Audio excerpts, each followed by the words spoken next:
Welcome to the Dayclean Devotion Queen podcast. Each week, our podcast episodes breathe life into selected themes from the DDQ Meditation Journal. Hosted by our founder, Najma Thomas, we engage in heartfelt discussions with a diverse roster of inspirational Queen sisters. We explore their unique perspectives, uncover the wisdoms shaped by their journeys, and celebrate the trials and victories along the way. Together, we are creating a woe manifestation space where conversation meets examination and sparks transformation.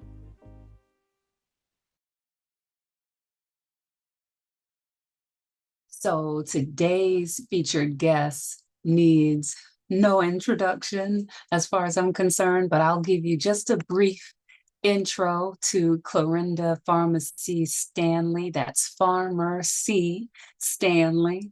She's a visionary entrepreneur, a farmer, an herbalist, and a staunch advocate for ethical business and sustainable living.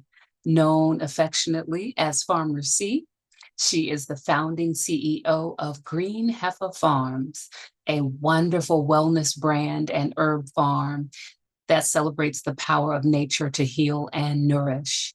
Pharmacy was raised on her maternal grandparents' farm with an awarded professional background in marketing and environmental fundraising and a deep and profound respect for the earth. Pharmacy dedicates her life to promoting holistic health and wellness, practices that honor the interconnectedness of all living things. Now, beyond her work as an executive, a farmer, and herbalist, Pharmacy is a passionate educator and community leader. And you're going to hear that throughout our conversation. Through workshops, classes, and speaking engagements, she empowers others to support their health by incorporating herbs into their well-being program. Pharmacy's approach is rooted in her belief that everyone has the ability to cultivate wellness from the ground up, starting with the soil beneath their feet. Her mission is to inspire others to reconnect with the earth, embrace their innate healing abilities, and live in harmony with the natural world. Now, I've had the pleasure of knowing this dynamite, this dynamic, this wonderful farm diva for a few years. I met her through the South Carolina Black Farmers Coalition Conference on beautiful St. Helena Island. She came out to our farm. She has been just a wonderful mentor in this space. She is a sponsor and supporter. And I had the pleasure of visiting Pharmacy at her beautiful Joy Factory, the Green Heffa Farms. And so that was just a treat for myself, a present, a birthday present, a born day present for me. And she did me the honor of sitting down to talk with me. We talked about business, we talked about sustainability, we talked about legacy. And so I know that you're going to enjoy this conversation, Queen Sis. So without further ado, we're going to get into it. So we had a beautiful tour of your Joy Factory, of your creation space. I want to ask you, we talked about some of the lessons you learned along the way. You are a fierce advocate. You're an advocate for herbs. You're an advocate for education and equity. How do you see stewardship, not just of the land, but of culture and energy? How does that play a role in your work? It's very important in how we choose to move here. For one, there's a significance that comes from seeing Black and brown bodies working in the field. Yeah. And often in this space, you mentioned equity.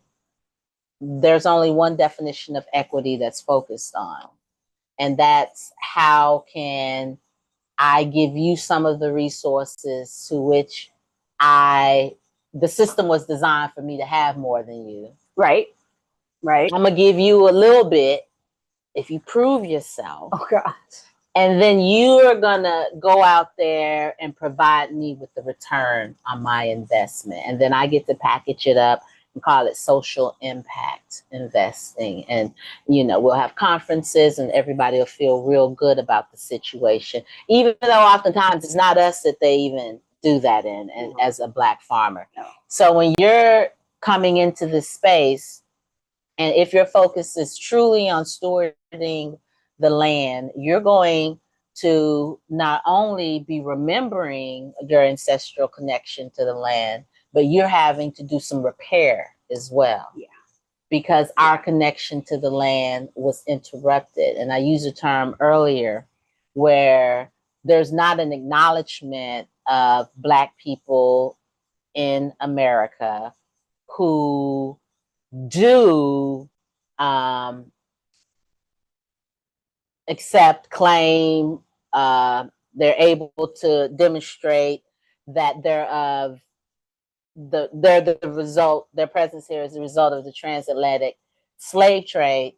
If that is part of your ancestral history, you have to do a lot of repairing of that connection that's been completely ripped away from you as a displaced Indigenous person, because it's easy for certain factors. You know, there's a game of oppression Olympics in the U.S. Yes. And I found compete against this group, that group. Every group, if you say, well, okay, we're going to focus on Black people. Well, what about? At the expense of well, do your thing. Right. Like, go ahead and get some of this pie. There's enough. Make more pies. Don't say, don't just focus on Black people, or don't focus on Black people. Go to who owes you and have that conversation. And then those who, they try to play oppression Olympics, you know, maybe we'll focus on this group because we feel that their oppression that we caused, we feel it merits. Yes. The systems that we benefit from. The systems that we benefit from. And then you find that even within the space, even within community, when it comes to agriculture, it's very provincial mindset. You know, people automatically assume that you're accustomed to struggle, and low prices.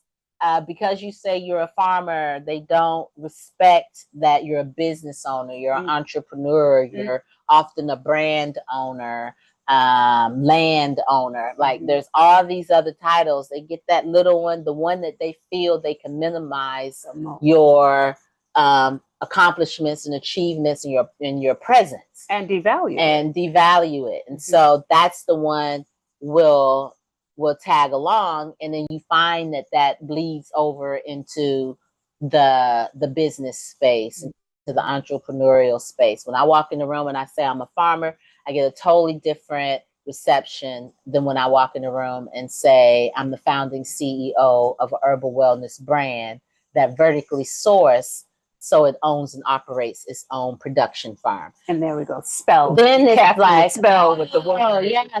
So now let's add a zero to it. But for me, I'm gonna walk in and say I'm a farmer and still add my zero to it. And then as I'm talking, and you'll get the rest of it, but I don't burden myself with trying to bring people along in the sense of, okay, I'm going to keep trying to prove that we have this value. Go ahead, whatever. You're not my target market. You know, you're not the one that I'm talking to if I have to do that. You're not the one that I'm growing for. Every customer isn't for every business. It isn't. And when I'm thinking about the Black and brown bodies that are out there working, I keep that in mind when I'm pricing. I keep that in mind when I'm thinking about who I'm growing for. I don't lie and say I grow for everybody. I don't. Right. Okay. Some people, it's going to be a price point. Some people are just spiritually raggedy. I don't want you to have my herbs. Don't be spiritually raggedy. Don't be spiritually raggedy. I don't want you to have my herbs. You're raggedy self. You wouldn't appreciate them anyway. I didn't get bit by them ants for you. They mess them up. What you doing with my herbs? But so those are pieces of stewarding, because it's more than just business. Right. And it's something that I hope, and I see so many more Black women, I think we're going to be key to stewarding the land because we're key globally. Yes. Right? In this country, to minimize, we'll call you a minority, etc. When the truth of the matter is, what happened was, if tables were turned, would others be able to do what Black people have done? That's the question. I wonder if the tables will turn, all other things were the same, but let's just change who's being oppressed. Would they be able to accomplish what Black people have done? Would those women be able to do what Black women have and continuously do? I'm admittedly biased. I don't think so. So, because we've always been. So we have to always be. If there's no us, then this whole thing is done. It's a completely different story. It's a completely different story. It's not what we're seeing. And to your point, you talked about all of the businesses that you're seeing, Black women-owned businesses in particular. Yeah. And I'm watching that too, a rise in Black women-led land-based businesses, right? So what, for our viewers and listeners who are in that group, they have found a way to detach themselves from the various and sundry plantations. You know, I'm on the academic plantation. I'm trying to give us free. Give us free. Give us free. What advice would you give about staying rooted in purpose and making your business profitable? Because you seem to have struck the balance. Yeah, you can't negate the profitability. We were talking earlier where I was sharing that a lot of times, or not sometimes, the thought process is I'm going to, in agriculture, I have people that reach out. I'm going to start a farm and I'm going to grow fresh produce for poor people. And I say that is very noble, that is magnanimous, and you are going to be broke as hell. Yeah, go ahead. You are going to be poor. And if you're okay with that, then you're rich. Okay. You see, because perspective, you're rich. matters. If you're rich, you define it. Poor, then yeah, you're rich. You're okay. Now, for people like myself, I like a vacation. I like a high thread count. I like high thread count. Yeah. I like a high thread, a little massage. I like to surprise a kid. Well, you know, mama got mortgage this month. Y'all do something special or whatever. So that doesn't necessarily work for me. And then also having worked in fundraising and having proximity to such tremendous wealth. I have no desire for that now. Okay. But you have knowledge of the wealth and the wealth gap. Yeah, we'll never be billionaires because I would never hoard that much potential transformation. And that's what's happening with these. Desire. Yeah. But I'm gonna keep a corner, you know, we're gonna keep a corner. We're gonna be comfortable, but but you know, we're not gonna be the type to try to just keep all of that potential ability to transform. I consider us to be vessels for transformation. It can flow through. Yes. And even, you know, here at Green Heffa Farms, we're able to be a vessel. And as that wealth flows through, you know, some will stick to you and then the rest keep going, put it back out there, and then it can continue to be able to have positive impact. But the way to do that, I have firm boundaries. Okay. And I stay away from extractive energy. I try to. No extractive energy. No extractive energy. I'm a giving person. I'm a generous person. I love to give. But I have learned that you cannot give at the risk of your own well-being. Yeah. People will brag and say, I'll give you the shirt off my back. I will give you the shirt off my back if I got another shirt that I like to wear. That you like to wear. Otherwise, let me give you the shirt that I like to wear because you don't have a shirt. Why am I giving you my shirt that I like to wear? And I got two shirts. Or better yet, you know what? Here, I don't want to give you the shirt off my back. I'd rather be able to give you 20 and go get you a shirt. Go get you a shirt. And that's a deprogramming, reconditioning for for us, Black we're women in conditioned to particular. be long suffering. Long suffering. Yet holding on. We're not doing that. We're not. No, abort the suffering. Abort the suffering. You're getting off the suffering struggle bus. No. Not the mode of transportation that is most suited for us. We can all be a little bit more comfortable. I'm so much better, and I have so much more to give. I'm so much more effective when I'm happy and at peace. Yes. So why not want the best version of yourself and create that for yourself? A thing for me that I promised myself, I'm like, I know for a fact that other people out there are masters at creating oppressive work environments for me. So why would I create that for myself? That part. And that's where my idea of a customized joy factory came up. Why would I create a position for myself, a livelihood for myself, where I am unhappy? It doesn't work. It's a flawed business model. Yeah. People do it all the time. But they're constant. That's the entrepreneurial grind. Yeah. That's the hustle and just trying to and wearing yourself out in a whole nother. You jump from the frying pan to the what it is when you're struggling like that. That's you just set yourself on fire. You know, it's that way. It doesn't. But a key piece is, planning and strategy. Okay. I see a lot of new farmers, especially, they'll start growing things and not necessarily have done the market research piece to that. You're a new farmer and you're producing something that's already being produced, and you're going to a space like a farmer's market where you have veteran producers, then that can be a challenging environment, because here you come with your first year, second year watermelon, and farmer Jane down the way, she got the sweetest watermelon this side of the Mississippi, and everybody know it. And they come there for her watermelon. Yeah. And I don't do farmers market. I figured I didn't like them. Me neither. We're done. I did it one time. Them folks made me put my own tent up.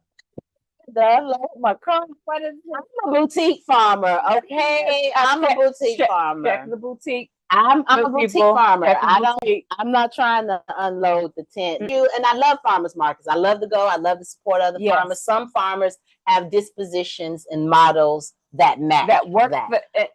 You got to pick what works for you. So it's about understanding who you are, and truly developing a lane that you are going to be able to sustain long drives in and not get bored. Yeah. And got pit stops that you want to stop along the way and get some rest. Yeah. And so it's really doing that market research, finding a niche. Of course, direct to consumer, you're going to make more money.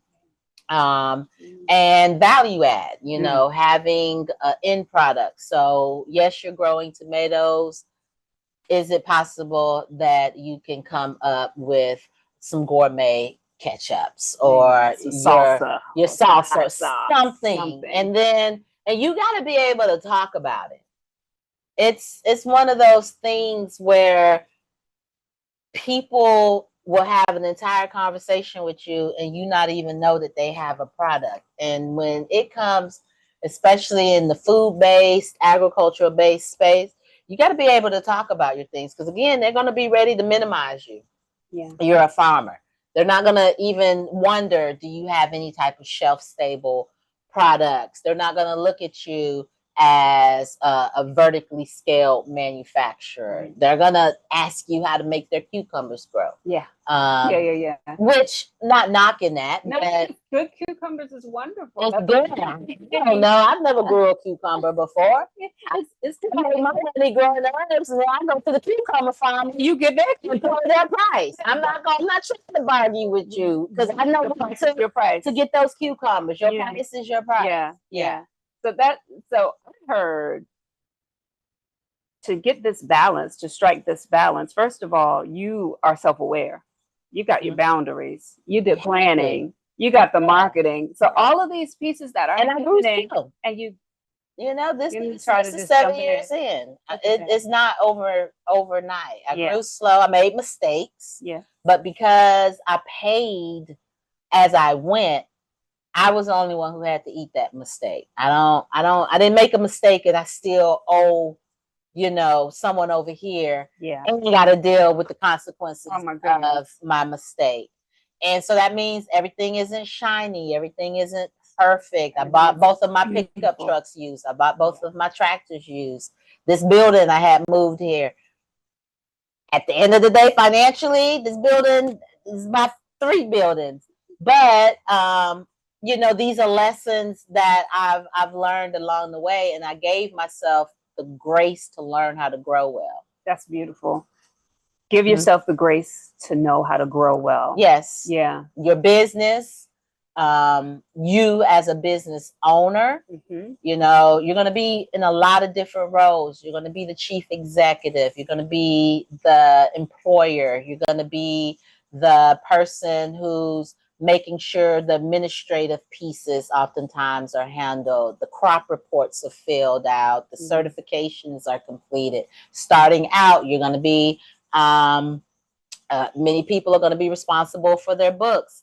I've been able to grow some now where I do have like a website designer. I have an accountant. I have a corporate attorney to handle some things. But you didn't have that right away. I didn't have it right away. I didn't have it right away. And it comes at a cost of, that means I got fewer people maybe producing in the field. So it's a balance. But you've got to give yourself grace to understand that, because when you're starting a farming business, many times you're not only immediately expected to be the horticultural expert, learning how to produce whatever it is.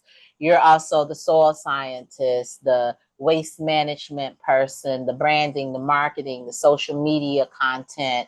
You're going to be the person that even, you know, I'm the person that studies the plants to say, this is what we're going to grow. This is what we're going to produce. I'm the one who's working with the herbs to create the different blends and things like that. Yeah. So depending on what your lane is, you got to give yourself time to be able to do that. Now, for me, I knew one thing growing up in a farming community.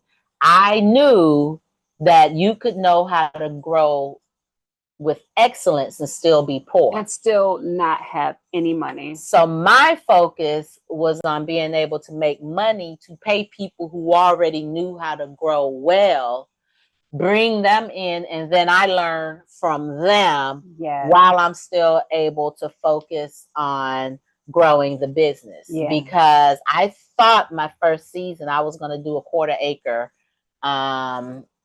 with limited folks. I'll be able to do that, build the business. That 1/4 acre, it's just 1/4 acre. It humbled me so much. That land make you some humble. My cultural asset.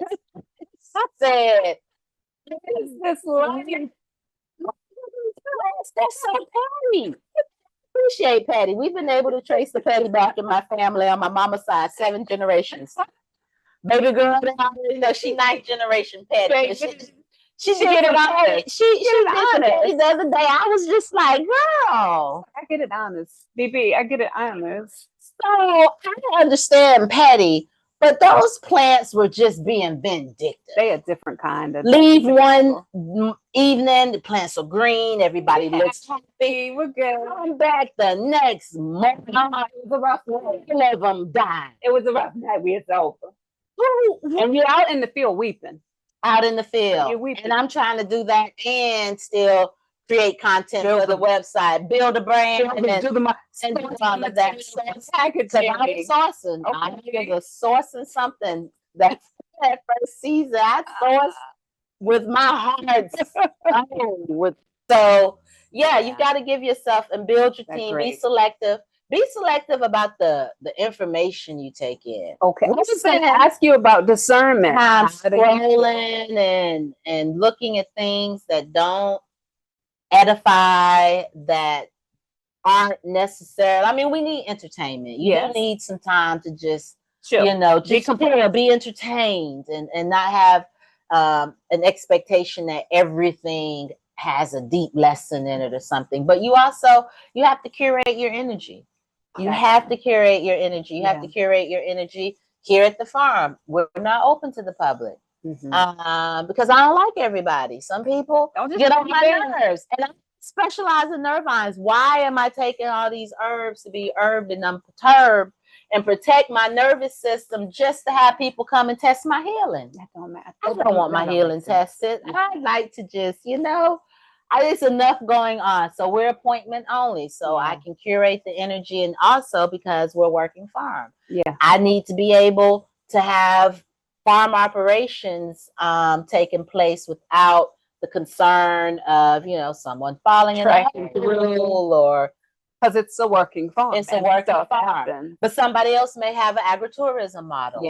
So that's something different. Or maybe you have a retreat model. I mean, there's so many. So in my book, in your book, your forthcoming book, it is Black Girl's Guide to Building a Boutique Farm. And I'm not just focusing on herbs. I'm focusing on boutique farming. So boutique farming, high quality, low quantity,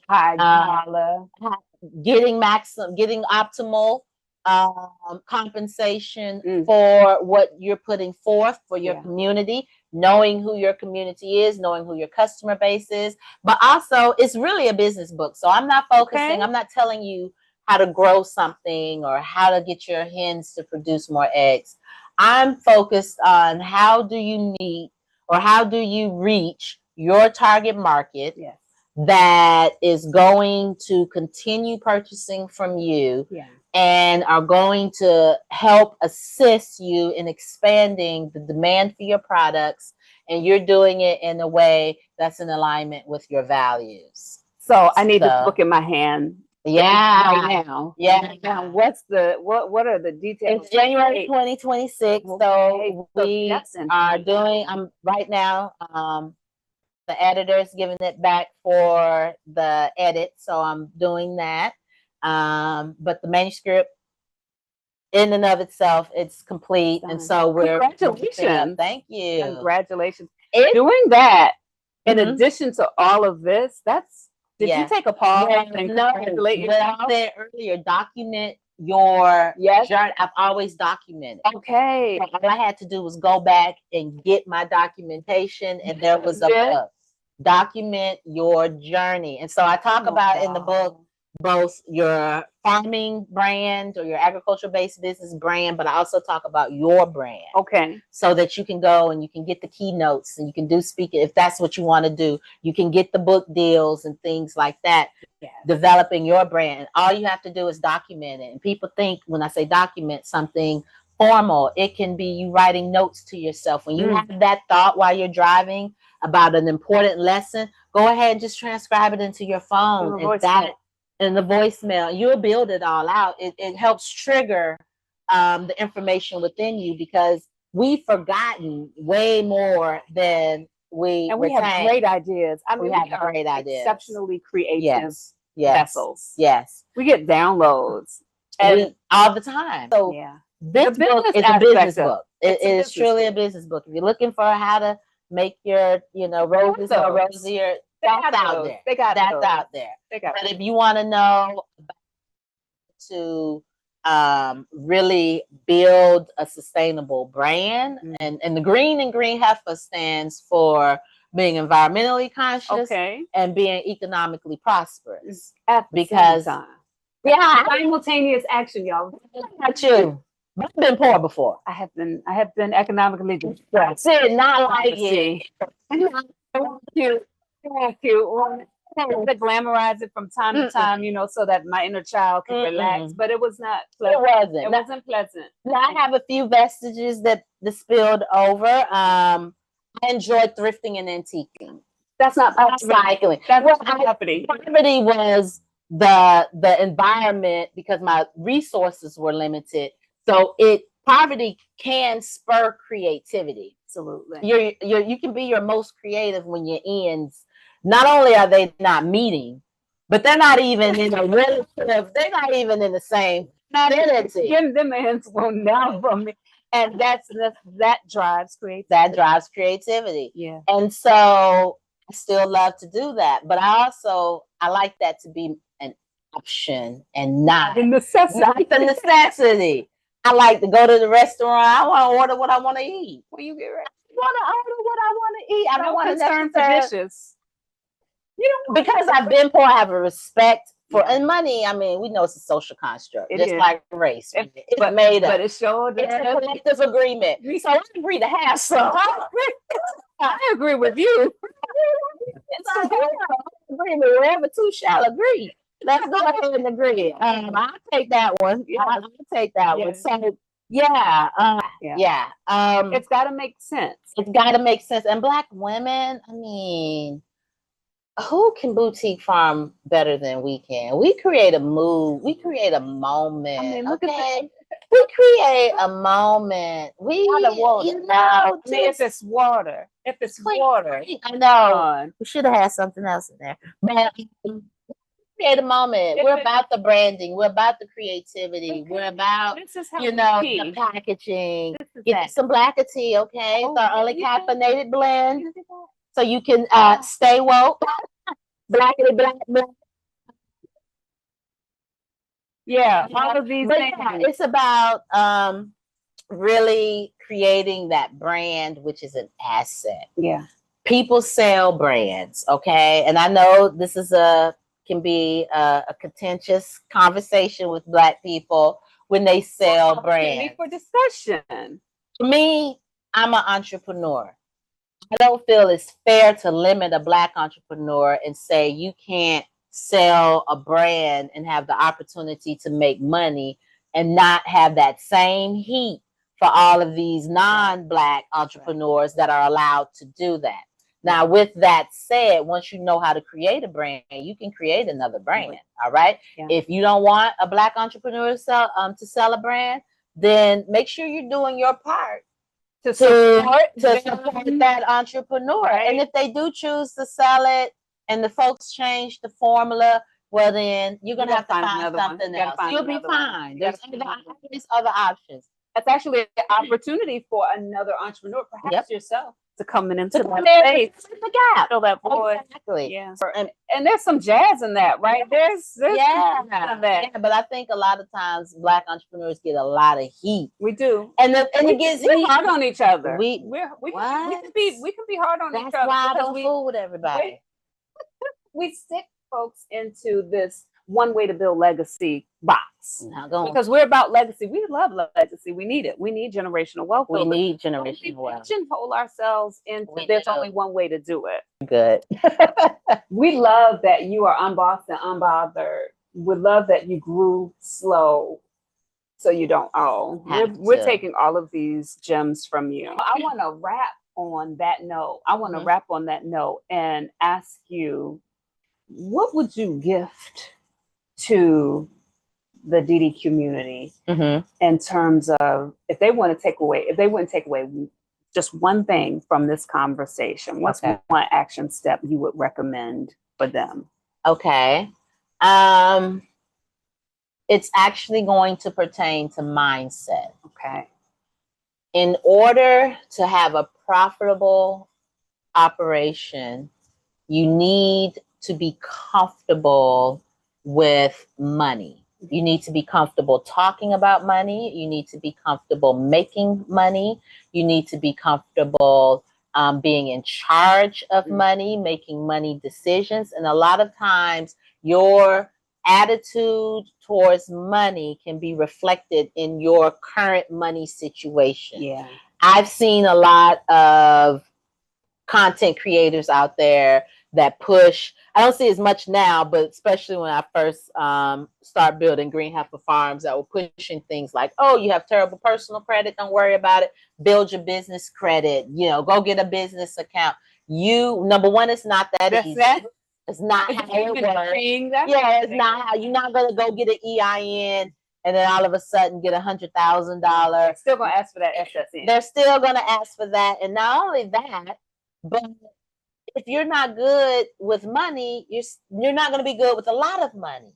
So take the time. If you're not good with a little bit of money, you're not going to be good with a lot of it.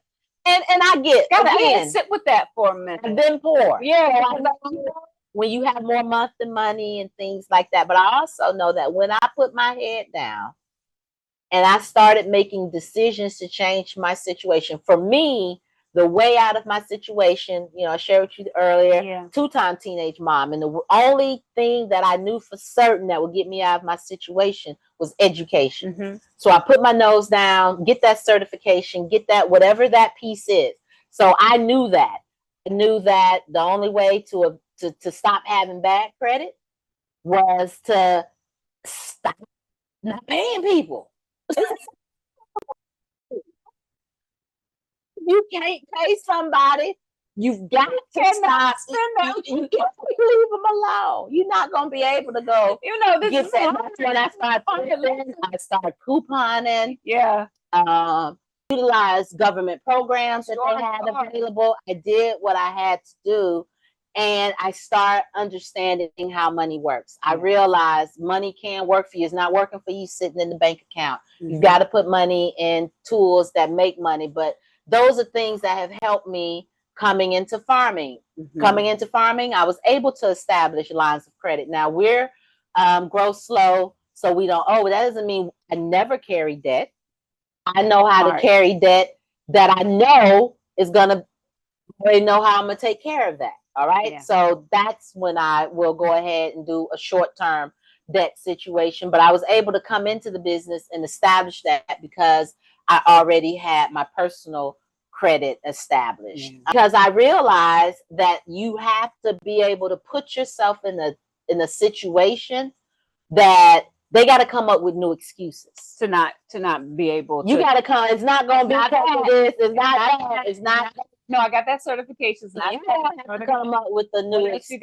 Oh, you can just tell the truth. Oh, you can tell the truth. You don't want me to be a part of this. You don't want me to be in the field post because those. But I ain't playing on your. I bought my own field though. I bought my own field. So we good. We good. I don't even like kicking around pigskin anyway. Don't talk up my field. All that brain injury. Pay your teachers. If y'all didn't get these gems, I don't know what to tell you. I don't know how to explain it better. This is very informal. It's organic. It's organic. It's organic. It is as we grow. It is as we produce. And so, there you have it. And I'm gonna get some footage of this wonderful space that I'm staying in so that you can live vicariously through me just a little bit. But you would be wise to put your bid in, try to come on down here to the Joy Factory that is Green Heffa. Air conditioning. It's like that good government air conditioning. It's cold. I had to turn it up a little bit. You know, I'm a summer girl. I like a little heat. Clarenda, Stanley, thank you so much for coming. Thank you so much. Thank you. Y'all, if you enjoyed this beautiful episode, and I know you did, don't keep it to yourself. Sharing is caring. Share with the follow EP Pharmacy. Follow Dayclean, devotionqueen.com. Follow Instagram. What's your other Instagram? Do you have a date? I do. Dayclean. Hey Queen Sis. Hey Queen Sis. When you're in the room with the marketing guru, like you better have your stuff together. She's like, drop your handles. You serve the people. They need it. It's needed. Tell the people how they can contact you, get in contact with you. You can find us either at Green Heffa Farm on Facebook, Instagram. I guess didn't believe in us as much, so no S on Instagram, or Farmer C. You know, like farm.